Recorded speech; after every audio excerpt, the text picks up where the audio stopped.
മരങ്ങൾ ഒന്നായിട്ട് മറിഞ്ഞിടക്കാണ്. അപ്പം മൊത്തം ബോഡികൾ കിടക്കുന്നത് മരത്തിന്റെ അകത്താണ്. അപ്പൊ അത് മുറിച്ച് മാറ്റിയിട്ട് വേണം ഓരോ ബോഡികൾ എടുക്കാൻ. ഇന്നലെ ഞങ്ങൾ എടുത്ത ബോഡികളൊക്കെ അങ്ങനെ എടുത്തിട്ടുള്ളത്. ഓരോരുത്തർ കഴുത്തിലും മൊത്തം ചുറ്റി, വേരുകളൊക്കെ ചുറ്റി, വള്ളികളൊക്കെ ചുറ്റി കിടക്കാണ്. അപ്പൊ അത് മുറിച്ച് മാറ്റിയിട്ട് വേണം എടുക്കാൻ. അപ്പൊ അത് അതിനുള്ള ടീമുകളെല്ലാവരും റെഡി ആയിട്ടുണ്ട്. ഞങ്ങളൊരു 20ഓളം SDPIന്റെ വളണ്ടിയർമാര് ഇവിടെ ഇറങ്ങിയിട്ടുണ്ട്. ഇപ്പോ ഇന്ന് ഞങ്ങൾ മുണ്ടക്കൈ ഭാഗമാണ് ഇറങ്ങാൻ ശ്രമിക്കുന്നത്. ഇന്നലെ നിങ്ങൾ ഉണ്ടായിരുന്നു രംഗത്ത്? ഇന്നലെ ഉണ്ടായിരുന്നു. ഇന്നലെ ഞങ്ങൾ രണ്ടുപേരെ ജീവനോടെ രക്ഷപ്പെടുത്തി. ഇപ്പോൾ ജലനിരപ്പ് നോക്കുമ്പോൾ ഇന്നലത്തേക്കാൾ ഒരുപാട് താന്നിട്ടുണ്ട്, നന്നായി കുറഞ്ഞിട്ടുണ്ട്. അപ്പോൾ മഴയില്ലാത്ത എല്ലാവരും ആശ്വാസമുണ്ട്. അപ്പൊ ഇന്ന് നന്നായി രക്ഷാപ്രവർത്തനം നടത്താൻ പറ്റുമെന്നാണ് ഞങ്ങളെ വിശ്വാസം. 8 ബോഡി എടുത്തിട്ടുണ്ടായിരുന്നു. അപ്പോൾ ഇന്ന് കുറച്ചും കൂടെ അധികം എടുക്കാൻ കഴിയുമെന്നാണ് ഞങ്ങളെ വിശ്വാസം. നിങ്ങൾ ഇന്നലെ ഈ മരത്തിനടിയിലൊക്കെ കൂടുതൽ ബോഡികൾ പെട്ടിടക്കുന്ന കണ്ടിരുന്നു? അതെ, ഇന്നലെ കുറെ അങ്ങനത്തെ ആൾക്കാരുണ്ട് എടുത്തിട്ടുള്ളത്. അപ്പോ അതേമാതിരി ചളിയിൽ പൂണ്ട് കിടക്കുന്നുണ്ട്. അതൊക്കെയാണ് മാന്തി എടുത്തുകൊണ്ടിരിക്കുന്നത്. ഈ ചൂരൽമലയിൽ എത്ര ദൂരം അകലത്തിലാണ് ഈ ബോഡികൾ കൂടുതലൊക്കെ ഉള്ളത്? അങ്ങനെയല്ലോ ശ്രദ്ധിച്ചിട്ടുണ്ടോ? ഇനി മുണ്ടക്കൈ എന്ന് പറഞ്ഞാൽ ഇവിടെ നിന്ന് ഒരു 4 കിലോമീറ്റർ കൂടെ അങ്ങോട്ട് ഉള്ളോട്ട് പോകണം.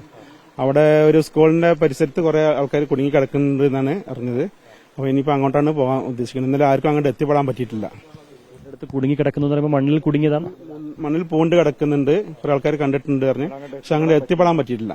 പക്ഷെ അത് പാലം പോയതുകൊണ്ട് അങ്ങോട്ട് കിടക്കാൻ പറ്റിയിട്ടില്ല. അപ്പൊ ഇന്ന് ഞങ്ങൾ അങ്ങോട്ട് കിടക്കാനുള്ള എല്ലാ സജ്ജീകരണം കൊണ്ടാണ് വന്നിട്ടുള്ളത്.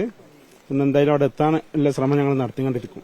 ഈ മഴയുമില്ല, ജലനിരപ്പും കുറഞ്ഞതുകൊണ്ട് പാലമില്ലാതെ തന്നെ കിടക്കാൻ പറ്റുന്ന അവസ്ഥയാണ്. പറ്റും എന്നാണ് ഞങ്ങൾ വിശ്വാസം. ഒന്നും കൂടെ വെളിച്ചം വന്നാൽ ഞങ്ങൾക്ക് ഒന്നും കൂടെ പരിശോധിച്ചതിന്റെ ശേഷം ഞങ്ങൾ അങ്ങോട്ട് ഇറങ്ങുള്ളൂ. എന്തായാലും ഞങ്ങളെ പ്രവർത്തകരെ സേഫ്റ്റി നോക്കിയിട്ട് എല്ലാവരും ചെയ്യുള്ളൂ.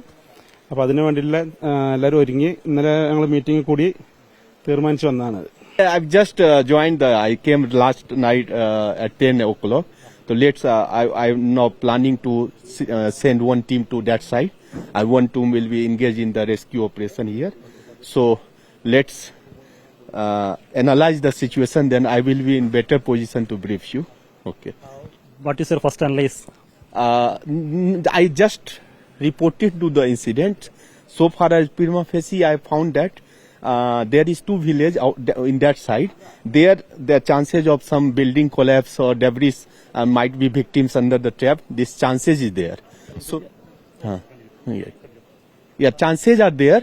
So, yesterday, those who were able to walk or those who were little bit injured, they came and rescued.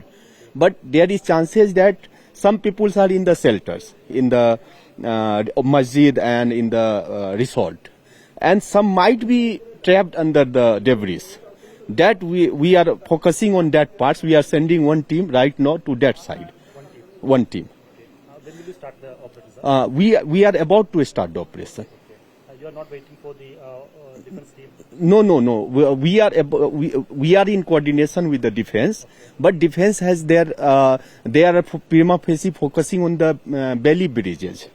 Okay, and I have no idea about. We will discuss with the defense commander. Then we will in position. So we are sending one team to that side.